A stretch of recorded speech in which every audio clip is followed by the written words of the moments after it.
can do is facilitate the delivery of therapy through localized deposition of energy, like ultrasound or RF energy or even heat through MRI.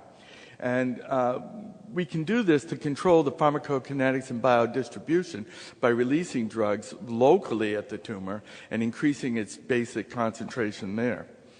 So I just wanted to point out some work that's going on in this general area. First of all, here's some work that shows how just ultrasound itself can lead to a disruption or an increase in the permeability of the endothelium of capillaries, which just allow particles to leak out. So in this case, you have a normal, it's a little hard to see here, but you see particles running down in vessels, but then with ultrasound, they become much leakier because of the damage or the perturbation of the endothelium. And this is pulsed high frequency, high intensity focused ultrasound, and you can see these fluorescent particles are now extravasating.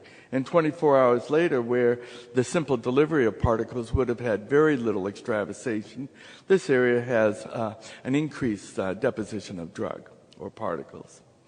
But the HIFU requires, as you know, a considerable amount of time, high precision, and you have to focus it in a particular place.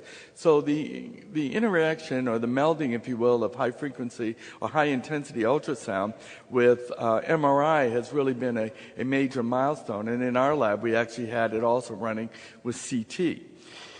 By doing this, you can have a transducer fixed on a particular target and have a 2 millimeter spot where you can generate tremendous pulsed heat and lead to essentially ablation of tumor tissue. So, and this is an example of an MRI with focused ultrasound. And this